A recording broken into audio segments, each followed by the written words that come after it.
ಚಿಂತಾಮಣಿ ತಾಲೂಕು ಊಲವಾಡಿ ಗ್ರಾಮ ಪಂಚಾಯಿತಿ ವ್ಯಾಪ್ತಿಯ ಕುರುಪ್ಪಲ್ಲಿ ಗೇಟ್ನಲ್ಲಿನ ಶ್ರೀ ಚೌಡೇಶ್ವರಿ ಅಮ್ಮನವರ ದೇವಾಲಯದಲ್ಲಿ ಮಹಾಶಿವರಾತ್ರಿ ಹಬ್ಬದ ಪ್ರಯುಕ್ತ ಮಾತೃಶ್ರೀ ಅಂಬಾನಿ ಚಿಟ್ ಫಂಡ್ ಪ್ರೈವೇಟ್ ಲಿಮಿಟೆಡ್ನ ಸಂಸ್ಥಾಪಕ ಅಧ್ಯಕ್ಷ ಅಂಬಾನಿ ಮಂಜುನಾಥ್ ರವರಿಂದ ಶಿವಕೋಟಿ ನಾಮಸ್ಮರಣೆ ಕಾರ್ಯಕ್ರಮವನ್ನು ಹಮ್ಮಿಕೊಳ್ಳಲಾಗಿತ್ತು.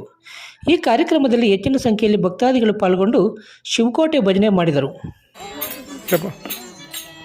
ಶಿವರಾತ್ರಿ ಹಬ್ಬದ ಪ್ರಯುಕ್ತ ಚೌಡೇಶ್ವರಿ ಅಮ್ಮನ ದೇವಾಲಯದಲ್ಲಿ ಶಿವಕೋಟಿ ನಡೆಯುತ್ತಿದೆ. ಭಕ್ತಾದಿಗಳು ಬಂದು ಅಮ್ಮನವರ ದರ್ಶನ ಪಡೆಯಬೇಕೆಂದು ತಮ್ಮಲ್ಲಿ ವಿನಂತಿ.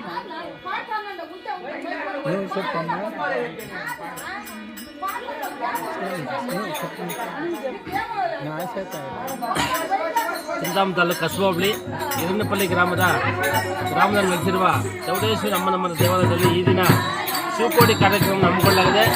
ಈ ದಿನ ರಾತ್ರಿ ಶಿವರಾತ್ರಿ ಪ್ರಯುಕ್ತ ಜಾಗರಣೆ ಇರ್ತದೆ. ಆದ್ದರಿಂದ ಸುತ್ತಮುತ್ತ ಎಲ್ಲ ಗ್ರಾಮಸ್ಥರು ಬಂದು ಈ ಭಗವಂತನ ಸೇವೆಗೆ ಪಾತ್ರರಾಗಬೇಕಾಗಿ ವಿನಂತಿ.